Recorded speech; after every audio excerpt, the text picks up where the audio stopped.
Writers, agents, and publishers, for the first time since the Gutenberg Press, find themselves lost in a maze of mystery as technology alters the shape of the publishing industry. Searching for Answers is a group of writers throwing pop culture, writing, and publishing into a crucible of clarity, passion, and humor. This group is the Right Pack.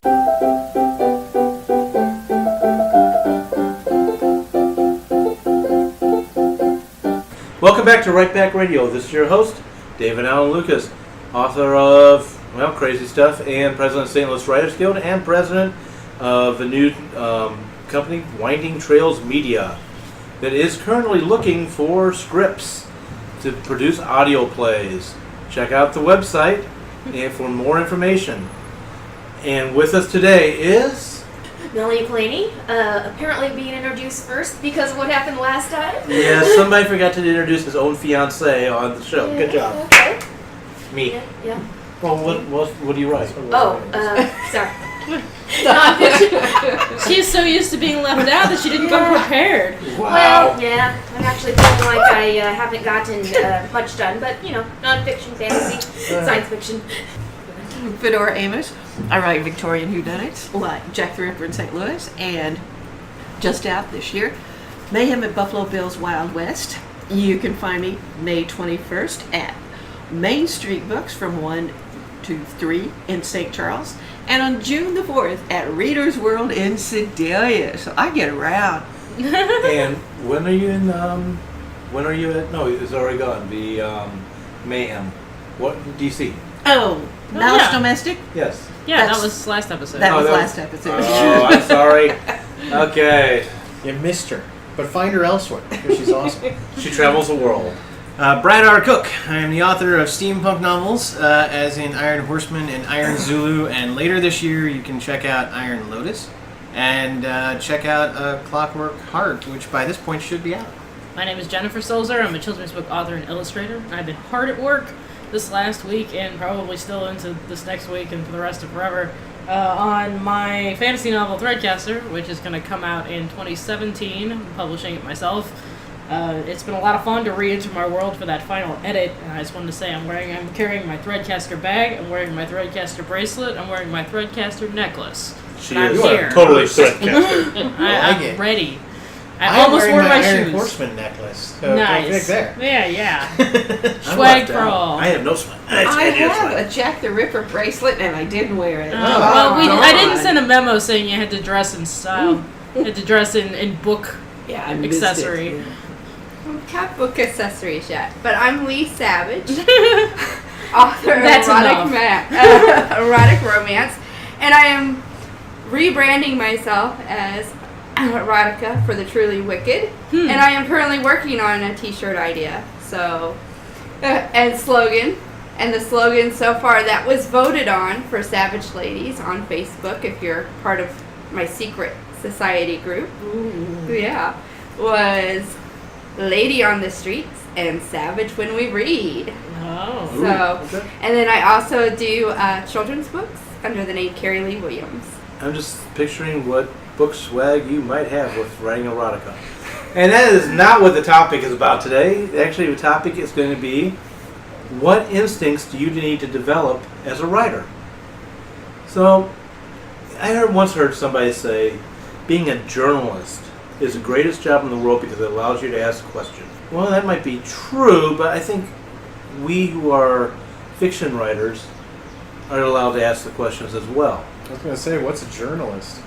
Yeah, well, nowadays It's we kind of won't like go... a dinosaur now. Oh, well, honest journalism has now become a unicorn. But, See, journalism. I'm going to leave myself Apologies out to all the there. journalism students out there. Yeah, sorry, guys. But, what instincts do you think, if somebody was coming up to you and said, I want to be a writer, but I'm not really sure what I should be doing, what instincts do you think they need to develop? Well, I think you have a really good point when you talk about asking questions, because the first instinct you want to try to develop, I think, is curiosity. I am interested in not everything, but a whole bunch of things, and the more I get interested in one thing, it leads me on to be interested in other things until I'm interested in everything practically in the entire world. So I think curiosity is the best instinct that a writer can attempt to create and to nurture? I would say the art of observation and being able to describe. Now, all of that might not get into the final book, but you have to start somewhere. Right? I'll go. I was going to say that that innate editor, like when you're looking at something and you get that prickly feeling, this isn't really working. It sometimes takes a lot of training to get that instinct, since we're using the word instinct, to get that sort of second sense, sixth sense, the second vision to work. You're reading something of your own work or someone else's work and you're thinking, this could be more efficient, this maybe belongs later in the story, and it takes a lot of the drafts out if you kind of learn to sense that as you're going. And depending on what you write, imagination is very important. If you're not writing in reality base, you have to come up with alternate worlds, alternate species, whatever it is, and it takes a certain amount of imagination to come up with that. And in fact, you're creating people out of thin air. So you need imagination for that, but you also need, as she said, be able to observe people. That way you can create very realistic characters. And I said you need an artistic eye. Would you agree with that? Sure. And what would you take that to be? You're looking at me. I'm looking at anybody, actually. I was Well, pointing at the wall. I'm an artist by trade, so, and I've mentioned before on recordings in the past that a lot of my concept and world building comes from me being able to draw things and see them in my mind. So that's not how it works for everybody, I know, but I would say that being able to experience your world in a three-dimensional way before you put it on paper helps you more efficiently build it. I think that applies to writers of fiction in general. I certainly visualize the scenes and what the people do, and I replay them and play them in a different way. I think that you have to, and your vision of what the characters are may not be, including movie stars or other people who are actually real or have faces or anything like that, but in some way you visualize what they're doing, what they look like, and how you can translate that into paper is your problem as a writer. Yeah. And I want to say, people that without artistic ability, a lot of them will go and find images, and they will create either Pinterest boards, or they'll just put files on their computer, or they'll print them out and post them up on the wall in their office. But they will put these pictures so they have these as images to go on. I would say that the reason I'm a writer is because I can't draw. So, I think having that artistic eye is what allows me to then kind of visually, or, with words, paint the images that I want you to see in your head as, you read my stories. Because if I could draw, I probably would have been an animator or an artist or something along those lines, and I wouldn't bother spending months working on, 90,000 words. I'd just, spend several hours and weeks putting together a beautiful canvas that you could look at. They're two different animals. It's fun to do both. Yes. For those who can. Lament. Yeah, I can't. Stick figures don't work. No. Stick figures work perfect if they're what you're going for. I know some very successful artists that have made their entire career on drawing stick figures. Okay, I will give you. There's some great stick figure video games and stuff like that. I started us off with questions, and I jumped into artistic aspect. But let me go back to the questions. Of course, everybody knows what they are: who, what, where, when, why, and how. But what would you say? How do you approach what you're writing with your questions, or what do you approach them with? I know that's a little too odd. I can try to nail that down. When you go to research your stories, or when you're developing a story, you get your idea in your head, where do you go with your questions first? As someone who either writes science fiction or fantasy, the first thing I ask is, how does my world work? So, what are the rules in this universe? If you're doing a real life, then you would start with research into, how does what was it like in the Victorian age if you were writing Victorian history? my favorite question to ask of my characters specifically, but of the world in general, is how did you know that? So if ever a character does something and they make this action or they operate based on some assumption, I look them in the face and say, how did you know that? If they have a good answer, I've done a pretty good job. And if the answer is because I looked at the script, then that's not a very good job. I'm going to go to the capital city because I know that the mayor will give me a job. How do you know that? I don't know. Then you need to find out how you know that before you go do it. Otherwise, everyone in the entire reading audience will say, how did you know that? I think someone starting off from the beginning, though, what they might want to do is first just jot down their idea. And then they might want to take their few main characters that they've come up with and maybe give each of them a small profile. And then start to expand on that so it doesn't become overwhelming. Start to define what will be the key points and then start going from there. If you're a plotter for certain. And even with me being a writer that writes by the seat of my pants, I still start out with my story idea and then I start out with my main characters and give them each a small bio, characteristics. Then I'll throw in a few characters that I don't even know if I'm going to use. So I have some characters on the side that I can throw in there if I need a secondary character here or there. I like to research names because I like my names of my main characters to mean something. Mm-hmm. And I will start from there, and then I will just, from the beginning, and just start going and see where it goes. So, but I still basically start out with that first little story idea, and then a little bio for my characters. So.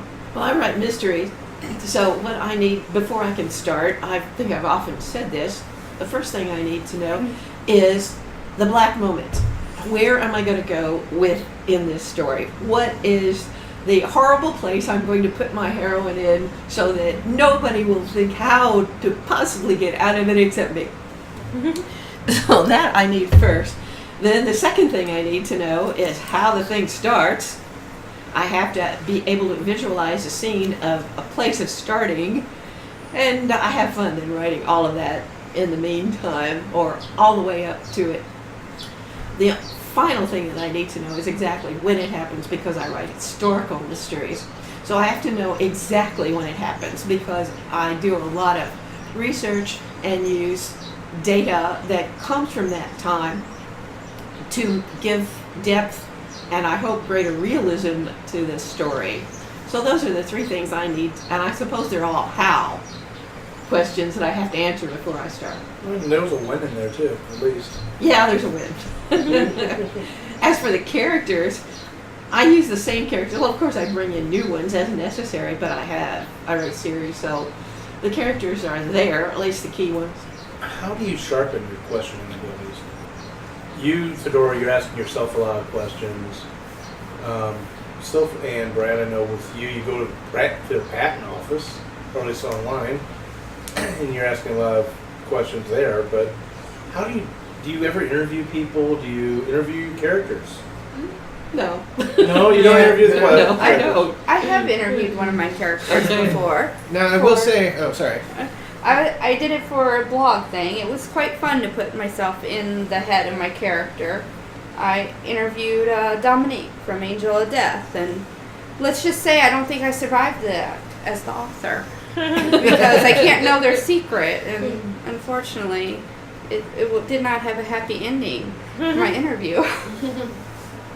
Did you have to kill your character at the end of that? No, the character had to kill me. Oh, okay. Ouch. Okay, for my nonfiction work, writing up like the history of St. Louis Writers Guild, yes, I have interviewed people. I have talked to people. I have, heard their stories, have them, kind of tell me what their experiences are and stuff like that. That's kind of, you have to do that. Now, I have actually written, I haven't done a formal interview, but I have done, the multiple questions from your character's point of view and stuff like that. And that's kind of a fun exercise. But to me, what is really going to teach me about those characters is writing the first third of the book. After that, I'll get a total feeling of them. I'll know them in and out. I'll have that, innate sense of how they think and feel and do everything in any given situation that's going to pop up, and then the last 2/3 of the book will be will be written very much in their point of view and from their eyes and their reactions and everything like that. So to me, the best thing to do is just to write. Whether I write a short story or I write scenes or I write whatever, I just start writing the book. That's what teaches me about who I'm writing about. And yeah, my tablet sits next to me all the time, so anytime I have a question, I can Google it. So just being historical writers, we run into that often. I think that's part of the fun of it. Oh, yeah. That is, when you bring in side characters especially, they are going to surprise you. At least they surprised me. Mm-hmm. I have to let them surprise me because that's where the fun is in writing them in the first place. However, I just had it where they made me rewrite 5 chapters. Oh, dang. Because Isn't it it turned awful out when the they do building that that? I wanted hasn't been built till 1909. I was like, that's not cool. I even had to take it a step further. For a college project, I had to write a case study, and we could write this case study on a fictional character. So I chose my serial killer from Shadows of My Past, and I wrote a psychology-based case study on him. And that was really interesting. Now, however, I did this after the book was already written. So but it did give me more insight into my character because from what I had learned from psychology, it was just kind of a fun exercise. Yeah. After the fact. And it is a way that you can promote stuff after the fact, is you can put that out on blogs or whatever for free, and people like to read that little snippet of extra information and background. Since we're talking about instincts that we have to develop, one of the greatest things that personally for me, as a writer, has really done me well is just an innate knowledge base. Knowing a lot about a lot allows me to be a better writer. Because, yes, research is a wonderful thing, but if you don't know what to research, then you're going to waste a lot of time going down paths and roads that maybe or maybe not you're going to be able to figure out. But having a knowledge of psychology, having a knowledge of, thermodynamics or nuclear fission or crazy little stuff like that, and it can just be, from watching some stupid television program. Having an innate sense of history and knowing about from caveman up until today. Curiosity. Exactly. Having that knowledge base is what really has benefited me as a writer. Because, and I can draw from that. I can throw some of that in there. And then anything else I can just look up and, get more defined, kind of refine my knowledge on. But I think that's a great skill to have. You know it all. Well, it is an act of arrogance to write a book that you think other people might want to read. A little bit. It is. And so I don't apologize for that. I really don't. We're all gods You of have our to own be. universes. That's yes. exactly it. You have to be arrogant to think that you can do that. And to abuse these living human creatures that live in your book so horribly. That's true. Oh, yeah, amazingly. What are some things you've done to sharpen those instincts? Which instincts? Watching Any- way any too of much them. television. Yeah. Even though Stephen King says don't watch any television, I'm sorry, yes, I do watch it. No, you gotta watch the right television. Exactly. I'm not watching the Kardashians. That's not what's doing it for me. What's doing it is watching the History Channel nonstop, followed by the Science Channel nonstop, and, like the odd animal program. And for me, it'd be like Supernatural and used to be Charmed. You still catch it on reruns. Yeah. There's Witches at East End. Any of the shows that have supernatural elements, because I like to put supernatural elements into most of my books.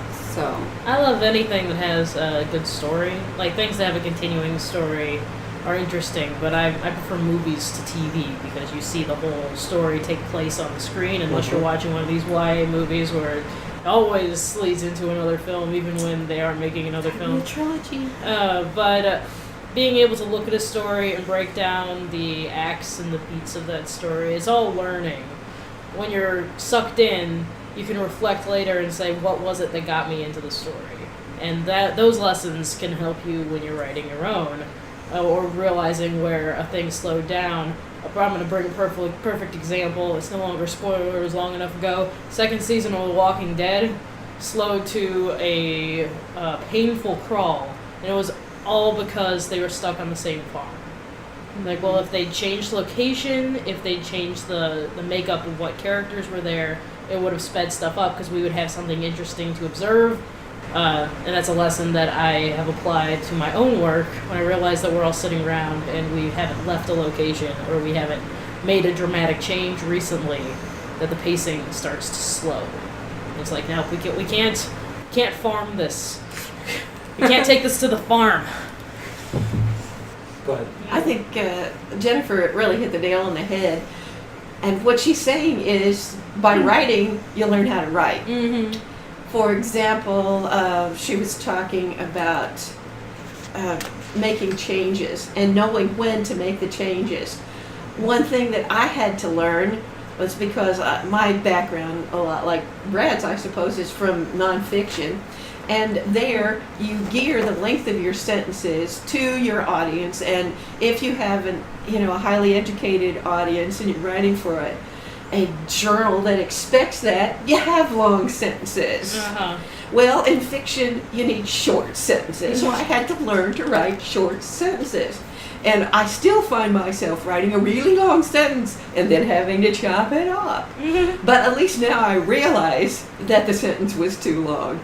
So it takes time with actually doing the writing before you figure out that kind of thing, and maybe can do it with just writing only short sentences. Mm-hmm. I'm not there yet, but at least I can find my sentences are too long. Mm-hmm. I am a much better writer now, having written several Yeah. books than I was at the start. But the other thing I would throw out is reading and also watching. So, I write YA in middle grade, so I read a lot of YA in middle grade, and that's helps me to understand exactly what a YA novel should look like, what a middle grade should look like. But then I will also admit to watching, I guess, what could be classified as YA television shows, just because then you're getting kind of a really good sense of what my audience is also kind of absorbing. I will fully admit to having watched most of the seasons of Pretty Little Liars. I've watched them. Yeah, it's a great show. No problem. Why did I start watching it, though? Because it was, this wonderful drama about teens interacting and everything like that. Because, to be honest, I come out of the world of, 90210 and Melrose Place and that kind of stuff. Mm-hmm. And if I tried to write YA like that, it would just feel so distant and, completely, You'd be laughed at. Yeah, I mean, it would be. It'd be a horrible, horrible book. And everyone would be like, why are all these 30-year-olds running Yeah, around? false teen voice is really irritating. Exactly. So by watching shows, Pretty Little Liars or a number of others, I get that voice and what, my current audience expects. Honing, more honing, More honing instincts. No honing instincts. Well, one thing I did a long time ago, I haven't done this for a long, I think I probably should, is I would sit at a window, look outside, and just start making up stories. In other words, as an example, watch cars driving by on a highway, pick a car, and just create a story. What's going on in that car, do I think? And of course, I usually turn it into a dark moment of somebody's been kidnapped or whatever. But Well, you that's write me. crime. I write crime. I write horror. He's got to go to that dark place. I do. Unlike Fedora has to start in that dark, in the black moment. David just goes right into it. Yeah. But actually, on that level, my third grade teacher pulled me aside and compared me to Walter Mitty. Which, if you don't know the story of Walter Mitty, it's a short story. Got turned into a movie, but Ben Stiller made. But anyway, the point is that this kid stares out the window and goes on all these adventures. In his head. In his head. Yeah. And doesn't pay attention to the real world or anything like that. It's constantly. And, at the time, she was trying to use it as an allegory for the fact that I needed to pay attention in class and not stare out the window all the time. Mm-hmm. But in hindsight, I now understand that that aspect of me is why I sit at a computer and stare into the window, and as I so lovingly love to coin, I see things that never were and say, why not? Mm-hmm. So, in hindsight, I was probably just gearing up to be a writer. It's funny you say that. I actually won the award for Space Queen in elementary for doing the exact same thing. Staring out the window and daydreaming. We're all dreamers. And creating stories and whatnot. And I still have that certificate to my day. It says I was Space Queen of Eugene Field Elementary School in Popper Bluff. So, But yeah, we're dreamers. I think all writers are dreamers. I mean, yes, movie makers and artists and all that kind of stuff are dreamers too, but as writers, we are specifically dreamers. We dream up worlds that don't exist, or we mold the one that does, and we create stuff that is, compelling and awesome and hasn't existed before. And I think because of that, we don't always fit into the real world. Well, just taking the concept of character. I mean, not everyone can, writes a full fantasy or sci-fi where you have to create a brand new culture, environment, or whatever. But to breathe life into a new person, and I'm sure everyone in the room will agree that their characters, specifically their leads and a lot of their close secondaries, feel like actual people. Mm-hmm. Like they stop feeling like something you made up, and they start feeling like someone that you meet when you work on your book. And that is an instinct, I think. I think that's something that comes from inside of you that none of us really fully understand how this concept of a person actually starts becoming a person that then behaves on their own, and you just write down what you see. It's pretty special, and when it's not done well, when people try and rein their character in, or don't pay attention to the notes that they're saying, or write a flat cardboard, archetype type character, you can sense that that's missing. Well, most of us writers can sense when that's missing because we know what it feels like when it's there. I would like to believe in the theory of the multiple parallel universes, and somewhere out there is the parallel universe that is my novel, and all my characters are running around out there, and I just don't get to go there because I live here.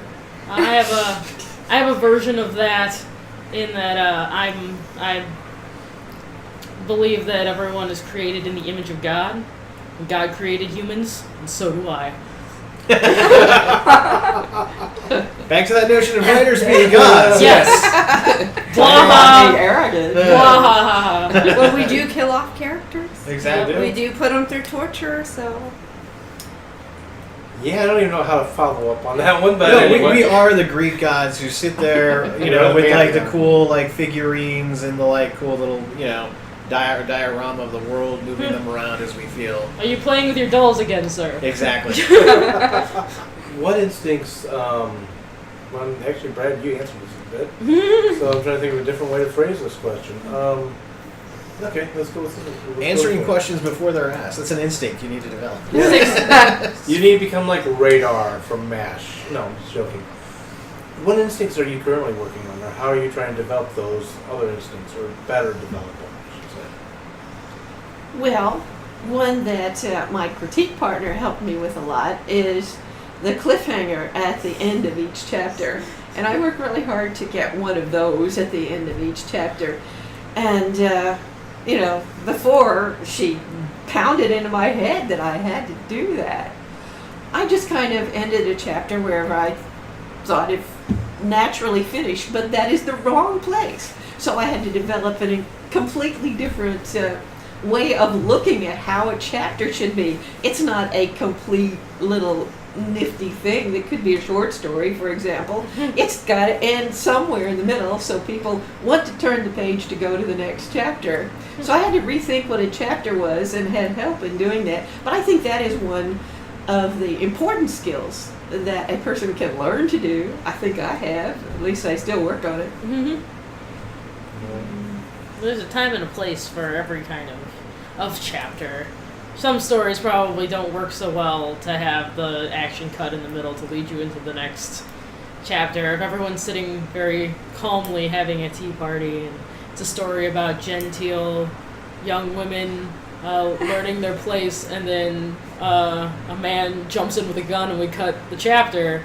It's like a whiplash like crazy. It'll get me to turn the page, but I don't know if it's appropriate for the story I was trying to tell.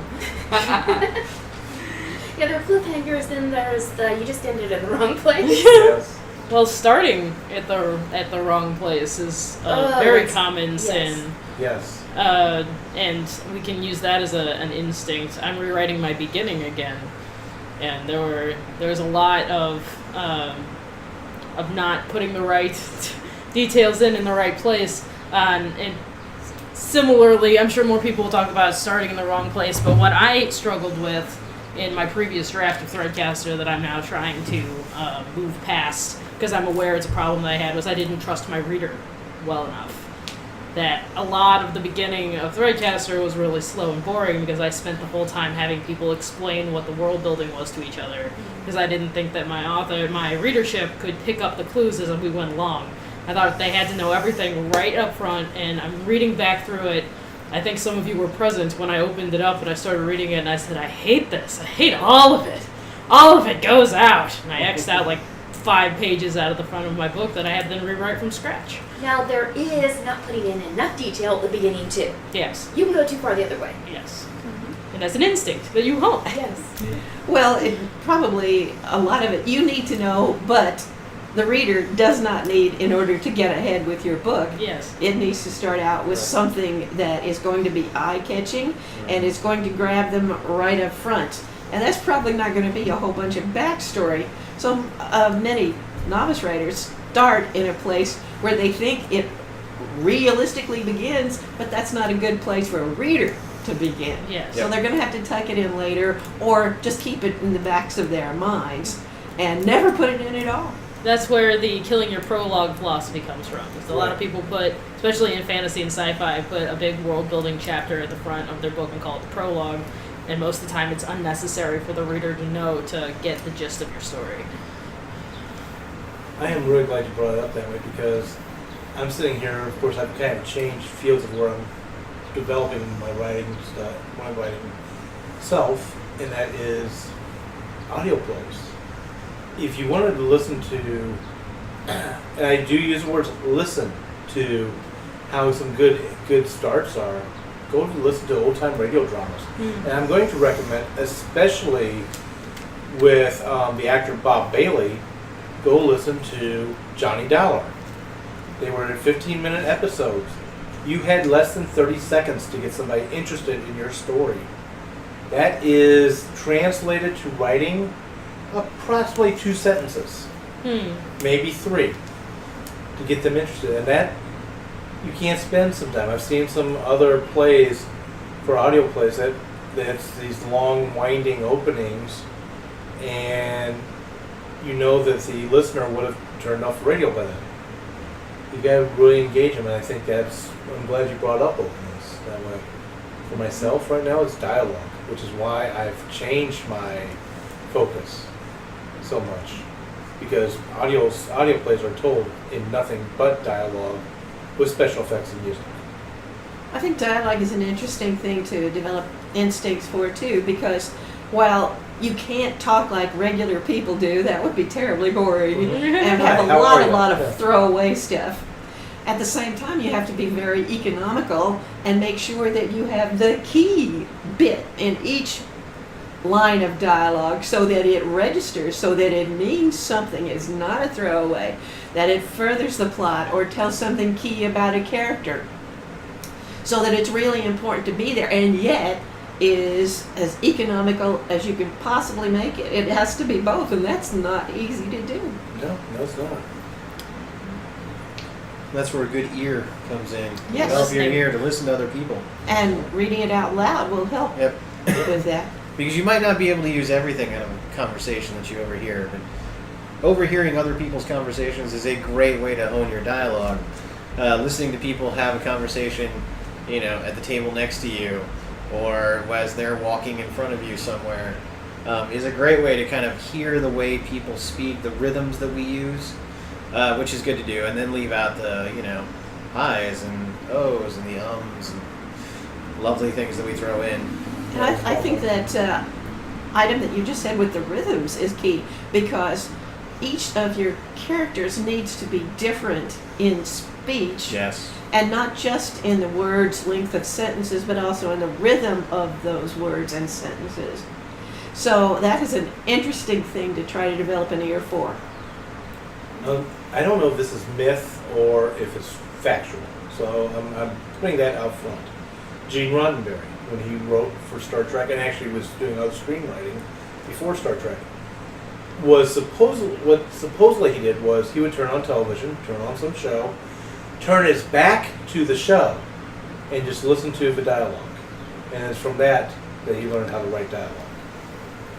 He learned those patterns. I was also going to say observation of society, modern society, historical society, what's going on today. Right now, our society is kind of going crazy. I'm not getting on any platforms. Just saying, there's a lot going on right now. It's the year 2016. We'll just let that speak for itself. Granted, we don't have a Babylon project yet. We need a Babylon 5 project. Sorry, I We had to got go low 200 key. years to wait before we get there. Oh, darn it. Okay. How do you look into societies yourself? You have to build your own societies. Fedora, you go back in time to Victorian, same thing with Brad.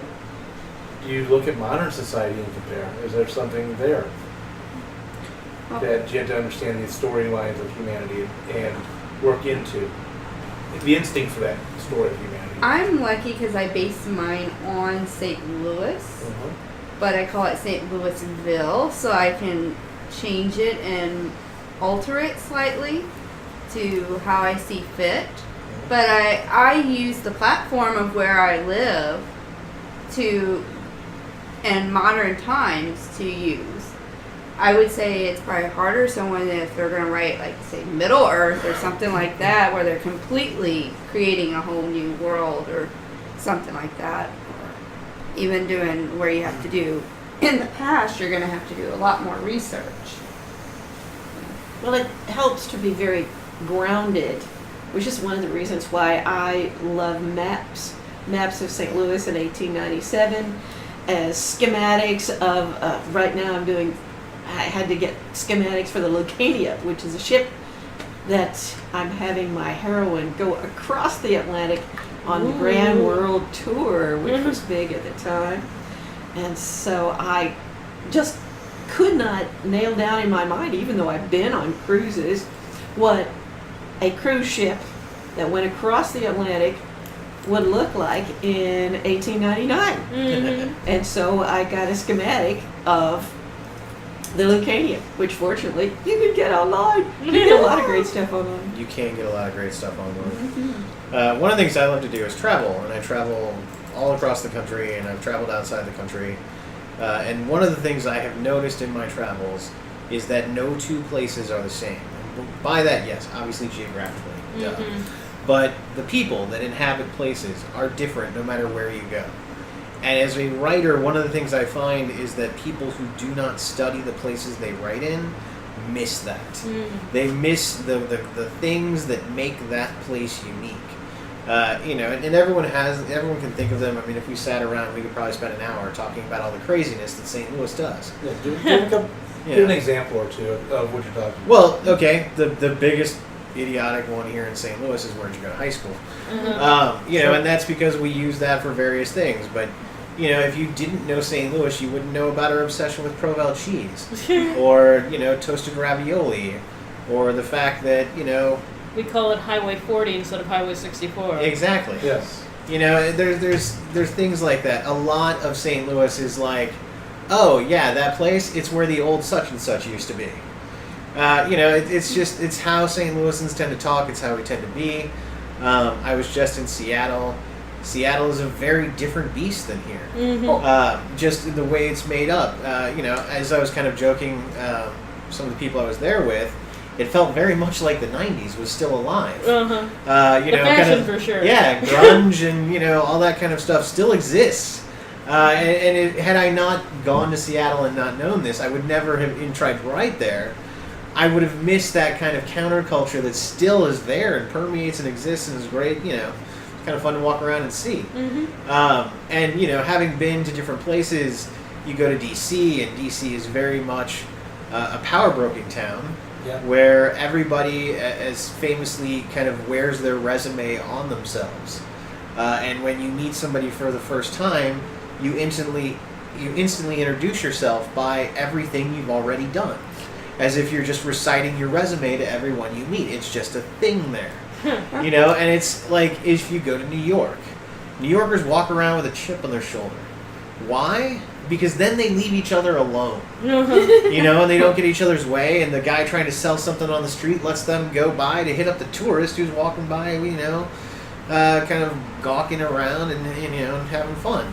But, you know, if you don't know these things, you will not write them. You won't have that kind of spirit of a place. Insight. Yeah, the insight to it. And as a historical, you know, writers, we have to do this with history as well, because the Victorian age, the way they acted, talk, speak, think, is different than, say, a Londoner of today.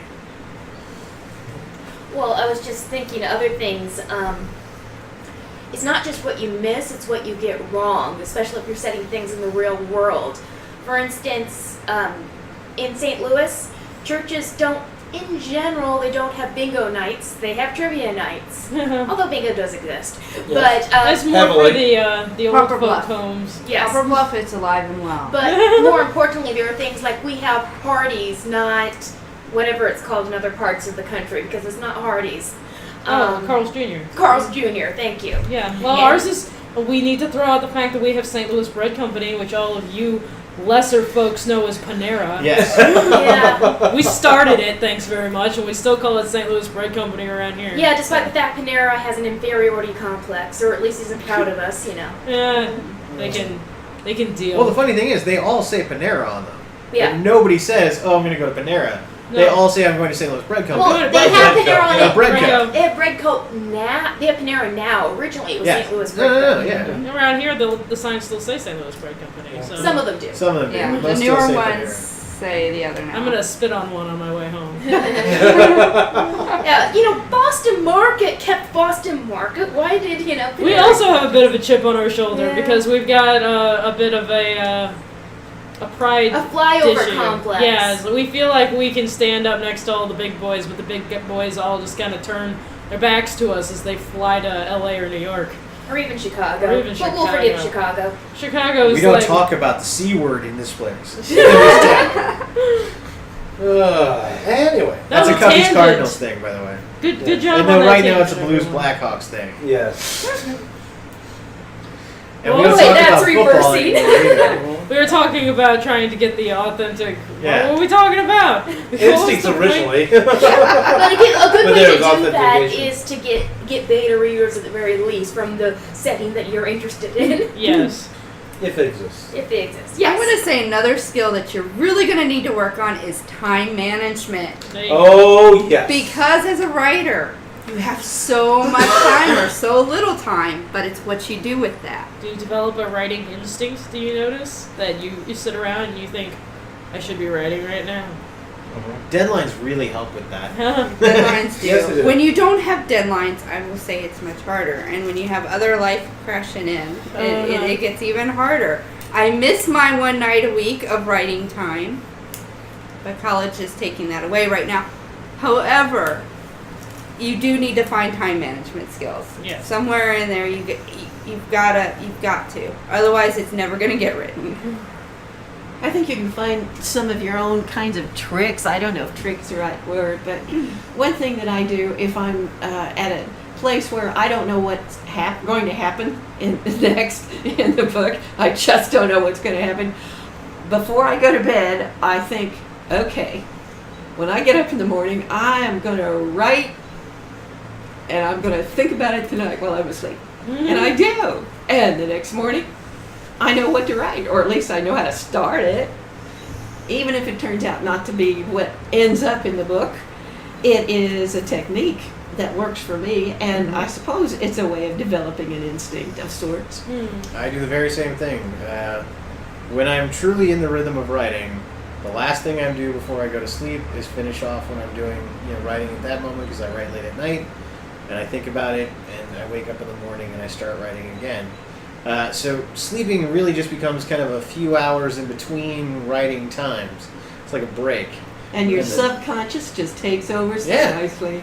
If I have a problem, if I run into a problem while I'm writing and I don't know how to end a scene, I don't know how to do anything with it, I'll stop, I will go to sleep, and by the morning I know exactly what to do. I like to keep a notebook and a pen beside on my nightstand when I'm in my writing mode, because a lot of times just as I'm about to drift off to sleep, that's when it hits me. That's what needs to happen, and then boom, I need to write it down real quick. That way the next day then I can type it up and translate it. I would say one of the instincts right there, what we've been just talking about, is really getting to understand yourself. Get the instinct of how you, as a writer, as a person, how you operate. Ben Bova, who I've talked about, it's been a while since I've talked about him on the show, but science fiction author, used to say in his books on how to write, stop mid-sentence. Because there's a human instinct that anytime you are listening to a sentence or writing a sentence that you will Follow. follow up, conclude. See what you did there, you stopped mid-sentence. Exactly. I did that on purpose. Made someone else And- finish it. Right. And so when I would wake, and I followed this for a long time, I need to get back to it, because when I go to bed or when I've got to stop, I'll find myself getting ready, and next time I sit down, I might end up deleting what I wrote before, but at least I've got a jump point. I've got something in my mind that wants to finish what I just put out there. I'm not at a writer's block point. So, how do you continue? No, that's not quite how I want to phrase this. That's not how you want to continue. No, that's not at all how I want to continue. Writing groups. We constantly have talked about them. In fact, all of us in here are at least members of one writing group, if not more than one. How do you find what you get out of writing groups helping your instincts? Like, Salem's Writers Guild has workshops. Sisters in Crime, I assume also does. I've only been to one. I went to Fedora's. The other one I belong to, Pacific Northwest Writers Association, has workshops I can attend online and listen to. Is that part of how you develop your instincts?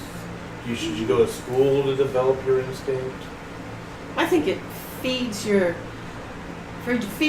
writer's nature, because you know that there are other people out there who are the same boat as you are. They have the same problems, and while what most of we do is pretty solitary, there are others who actually understand, and you'll find that most people in the world at large really don't understand, and they think we're quirky or crazy or both. And Well, Well, for some jobs. reason, they just don't want to talk about characters and plot. I No. don't get it. I know. Yeah, they want to talk about going out to dinner or What which happened the at- best dry cleaners is. Yeah. Exactly. What happened at the latest event? Go ahead. Well, the definition of the word instinct is very much an internal sort of sense. To develop a writer's instinct is kind of it's a hard thing to be proactive at. Really, it's more like toning a muscle. So going to a writer's group where people give you strategies on how to exercise, air quotes, and how to share your concerns about writing, your troubles not knowing how to continue forward, just having someone else that you know is experiencing something else of the same internal development. You can all hold hands and skip to hell together in that way. Nice image. And of course, what nobody knew on the microphone is I'm doing American Sign Language applause for what Jennifer was just saying, especially in relationship to it being like exercise and our instincts are like muscles. We are all born with gifts of some kind or other. And I'm not just talking about us writers. Yeah. I'm talking about every single human being has got some gift they are given, whatever it is. With us, our instincts, the only way we can develop them is to work on them, to develop them, to build on them. And sometimes we jump off the cliff notes and miss something as we're developing, but we've sacrificed for our art. And if we don't work on our instincts, those gifts will go away, or at least fade to the back, until they come back out and you just have to start working on it again, and it's like starting over. I'm going to compare it literally to lifting weights or going running, which I can't do anymore on the running part, but I used to be able to run 5 miles a day. I had to start back up at being able to run a couple blocks and build back up. So now that you build up your instincts and you write, what else do you do? How do you go outside of your... Jennifer's got it easy. I'm sorry. I love you to death, but you got it easy. Well, you got multiple arts. I can share something else. And yes, changing mediums sometimes helps if you're stuck in what some would call writer's block, but really it's just a slowing of momentum so you feel like you aren't making progress. Last night, actually, I was in a bit of a writer's block in that I'd been working all day on this chapter I was rewriting, and I really wanted it to be done. Like, that's what I wanted it to be finished and for me to feel good about it, but I still had to work on it more to get to that place, and I was running out of steam. So I sent it to my beta reader, my CP, and I sent it to another friend just to, just tell me that it's making progress and that I don't need to scrap it and start over because I'm not sure anymore. And they told me, it's fine, just keep going, and that didn't work. So what I ended up doing was just talking to my Tumblr about my project for a little while. I posted about it, I reblogged some pictures I'd drawn, but I shared it, and in sharing it, it gave me a little bit of that strength back, and then I could finish my chapter and go to bed. So being able to retranslate it to people to do what we want our writing to do eventually, which is to entertain someone else, sometimes you just need to share, to give your soul that little bit of rejuvenation. We're talking about instincts and things being internal, but now that's kind of an anecdote that isn't necessarily always the anecdote I always share, which is I just go draw a picture and then everything's fine, which is not true. Sometimes it doesn't work. Well, I think you need to develop some confidence along those lines too, and know when to let your baby go. And it's painful. It's a child separation, for goodness sake, because it's something that you created. It's your baby, and you don't want anybody to say that it's ugly. And you know that that's possible if you send it out into the world.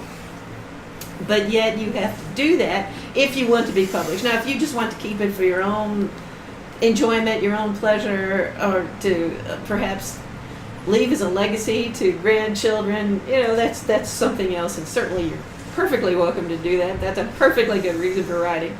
But if you want to be a published author, you're going to have to let it go, and so you're going to have to develop the confidence in order to do that at some point in time. And then develop your marketing instincts. Yes, they are very important. Is there any last thoughts? Going once, twice? In that case, I'm going to end it with both Brad's comment about develop your marketing instincts. I will say, as a writer, you are a small business person. If you're not reading a little bit of Entrepreneur Magazine or Small Business Administration, you might want to. Know that, of course, they're talking to everybody, but there's still gleams out there that you need to learn. And do keep feeding your soul. And keep building the muscles that you have up there. Keep building your talent. And on that note, have a great week writing, and tune in next week for yet another interesting topic in the writing industry. The new theme songs for Write Pack Radio were written and performed by Meredith Tate. All copyrights remain with her.